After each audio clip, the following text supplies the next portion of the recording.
안녕하세요. 수집가 헤이즈입니다. 오늘은 제가 지난 영상에서 스터디언 채널의 강의인 최진석 교수님의 노자와 장자의 기대어 책을 바탕으로 한 원하는 것을 얻고자 할 때 반드시 해야 하는 것, 그 강의에 대한 요약 노트를 공유해드린 영상이 있어요. 그 영상에 이어서 최진석 교수님의 책 노자와 장자의 기대어, 이 책 속의 문장들을 여러분과 함께 공유해 보려고 합니다. 명문장 수집이 채널 이용 방법은 아침에는 책 속의 문장을 공유하려고 하고요. 저녁에는 영화 속의 문장을 공유하려고 하고, 일반 영상에서는 책 속의 문장이나 영화 속의 문장, 그 밖에 다양한 강의나 성장에 관련된 이야기들을 일반 영상에서 공유하는 채널을 만들어 가려고 합니다. 그럼 바로 책 속의 문장을 살펴보도록 할게요. 기대하고 바란다에 자기 영혼이 참여하는 정도보다 원한다에 자기 영혼이 참여하는 정도가 훨씬 커 보인다. 여기에서 자기 참여도에 대해서 이야기를 하고 있는데요. 여러분이 원하는 게 있으실 때 내가 그냥 기대한다 정도에서 끝나는지 반드시 원한다의 수준으로 그렇게 좀 강렬한 다짐이 있는지에 대해서 이야기하는 문장이었습니다.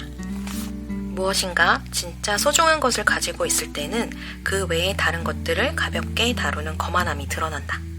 전 이 문장에 밑줄 친 이유가 저도 이랬던 적이 있어가지고 밑줄을 쳤는데요. 이건 뭔가 의기양양하다는 태도하고 연결이 된다고도 생각이 되는데요. 이렇게 내가 뭔가 대단한 성취를 이룬 것 같았을 때, 그래서 좀 의기양양할 때 주변을 좀 잘 돌보지 못하고 나의 감정에 좀 휩싸이게 되었을 때 약간 이런 거만함이 드러났던 것 같아요. 말수가 적은 사람들은 그들 나름대로 자신의 의사를 세계에 전달하는 방식을 따로 갖는다. 태도나 몸짓이나 눈빛들이 그것이다. 저는 업무상 미팅을 하러 나갔을 때 그 분들의 눈빛을 관찰하게 되더라고요. 근데 제가 느낀 점은 대기업의 간부급 이상으로 올라가신 분들의 눈빛에서 공통적으로 느껴지는 그런 아우라가 있기도 했거든요. 눈빛이 태도와 같이 연결이 되는 부분이기도 한데 딱 눈빛만 딱 이렇게 가지고 얘기하는 건 아니고 그 눈빛과 몸에서 풍겨져 나오는 그 아우라가 있는 이 문장이 딱 그걸 얘기해 주는 것 같아서 밑줄을 쳤습니다. 나이가 들면서 점점 아버지는 현실적인 성공을 아주 중요하게 생각하신다는 느낌을 받았다. 이런 느낌은 아버지를 더 작아 보이게 했다. 최진석 교수님의 아버님에 대한 이 이야기 한 부분인데요. 제가 얼마 전에 영화 속의 문장 리뷰를 했던 괜찮아요 미스터 브래드라는 영화가 있죠. 거기에서 주인공이 50대에 이르렀는데 본인이 현실적으로 성공을 이루지 못한 것 같은 느낌에 대한 그런 고찰이 담긴 영화이기도 하거든요. 같이 연결해서 보시면 좋을 것 같습니다. 당연하지 않은 것이 기억에는 더 야무지게 박힌다. 그래서 기억으로 그 존재를 가늠한다면 생경한 것이 더 힘찬 생명력을 가질 것이다. 당연한 일상에서 생경함을 발견하는 능력을 가진 자가 천재일지도 모른다. 기능적인 일은 쉽다. 사람의 본바탕이 작동하는 일은 어렵고 불편하다. 대답은 기능적 활동이고 질문은 그 사람에게만 있는 내면의 호기심이 발동하는 인격적 활동에 속한다. 당연히 질문은 어렵고 대답은 쉽다. 따라하기는 쉽고 창의가 어려운 이치다. 사람은 쉬운 쪽으로 쉽게 기울게 되어 있어 질적인 상승이 더디다. 그래서 제대로 사는 일은 언제나 어렵기만 하다. 여기에서 질문은 어렵고 대답은 쉽다 이렇게 된 부분이 있기도 한데 대답을 찾는 건 검색하면 나오니까 요즘은 챗 GPT한테 물어보면 너무나도 자세히 하버드급 이상의 지식으로 알려주니까 대답은 쉬운데 그 대답이 과연 나의 대답인지? 챗 GPT의 대답인지 지구촌 데이터에 축약된 대답인지 그 대답 중에 어떤 것이 옳은 것인지 내 생각이 전혀 들어가지 않는 그 대답이 정말 정답일까? 이런 생각이 들기도 하더라고요. 경박함을 버리고 불편함을 감당하면서 인간으로서 품격을 지키려고 노력하는 사람이 덕이 있는 사람이다. 여기서 매력과 존경이 생길 뿐만 아니라 비범하고 특별하며 위대한 일들도 덩달아 일어난다. 이미 있는 것을 따르고 분석하고 이해하는 것으로 활동의 대부분을 채우며 이것으로도 충분히 만족한다. 이미 있는 것에 협조하거나 따라하는 것만으로 만족을 얻는 삶은 종속적인 삶의 전형적인 형태다. 저 여기에서 좀 마음이 뜨끔하기도 했는데요. 뭔가 이렇게 마음에 질문이 생기면 이거 답인 것 같아 하고 결론만 짓고 거기에 따라서 내 실천이나 행실이 어느 정도 바뀌려는 노력을 했나? 이렇게 생각을 하면 이게 그냥 맞는 것 같아 하고 말았던 적이 더 많았던 것 같기도 해서 여기에서는 이 종속적인 삶은 한계가 있고 독립적인 삶으로 가려면은 그러니까 여기에서는 건너간다는 표현을 하거든요. 종속적인 삶에서 얻은 이런 지식을 바탕으로 지혜가 포함된 독립적인 삶으로 내가 건너가려면 내가 창의적인 활동을 해야 된다. 이렇게 얘기한 부분이 있거든요. 어떻게 생각하면 이 책의 핵심이 그거인 것 같거든요.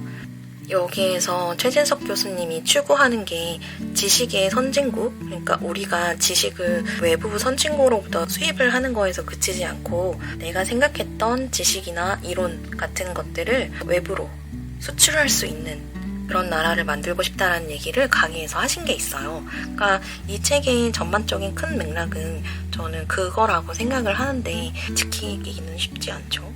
따라하기로 살면 당당하게 서서 사는 사람들 속에서 자신은 정작 기는 삶을 살게 된다.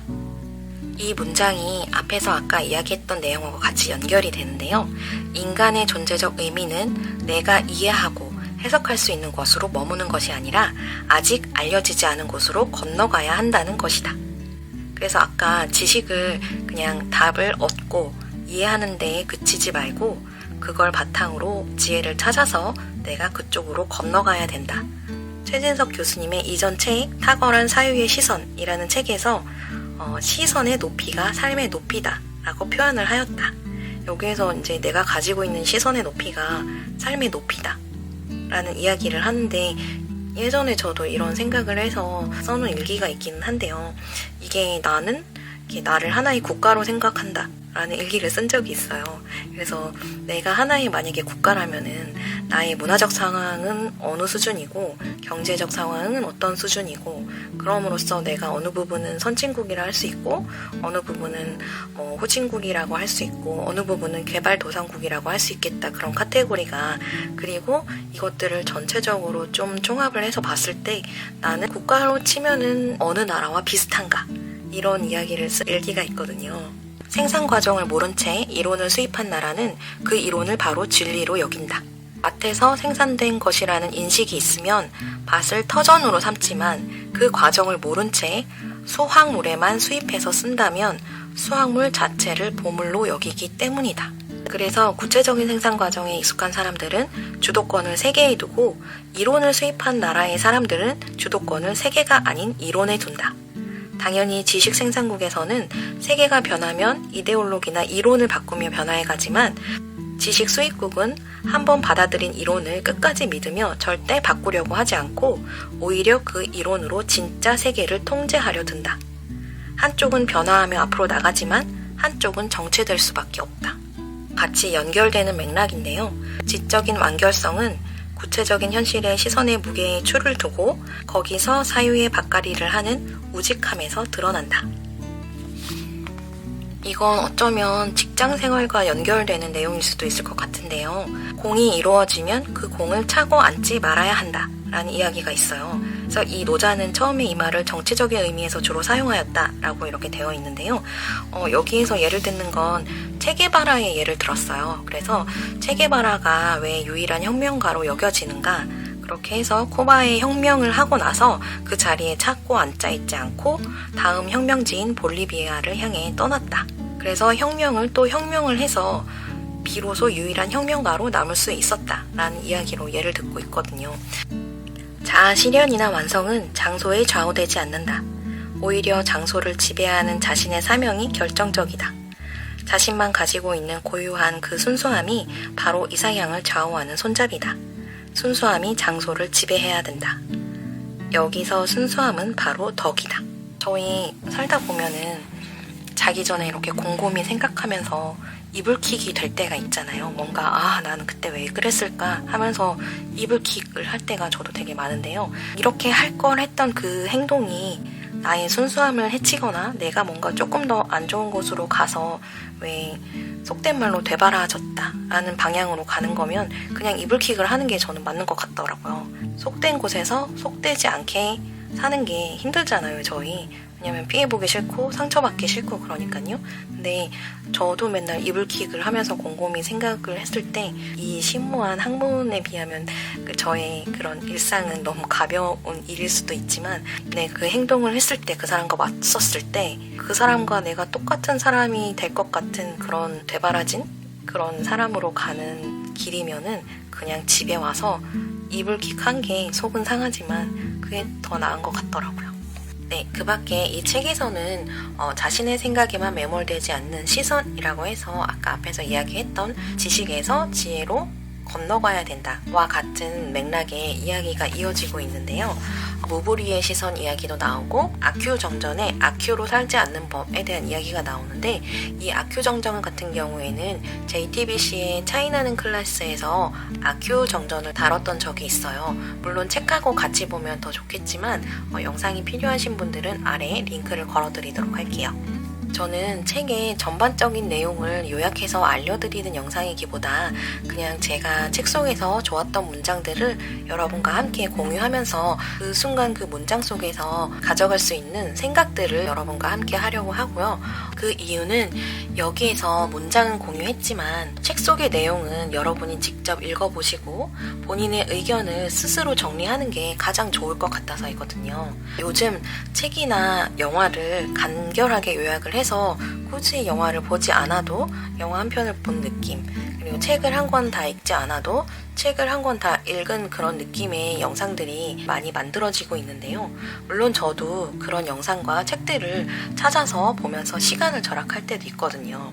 다만 그렇게 함으로써 제가 느끼게 되는 건 가장 최근에 예를 들면 얼마 전에 아카데미에서 수상을 가장 많이 한 영화 Everything, Everywhere, All at Once라는 영화가 있죠. 근데 그 영화에서 다정함이라는 키워드가 있어요.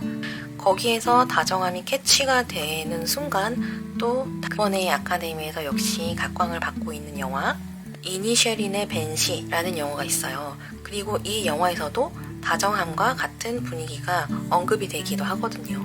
그리고 그로부터 제가 떠오른 게 다정한 것이 살아남는다 라는 책이 떠오르기도 했어요. 이 책은 먼저 제가 책으로 먼저 접했다기보다 책을 읽어주는 나의 서재라는 프로그램을 통해서 알게 되었고 뭔가 에세이 같은 제목을 가진 이 책이 과학 분야의 얘기라는 책 그리고 책 내용이 꽤나 흥미로웠던 점도 있었거든요.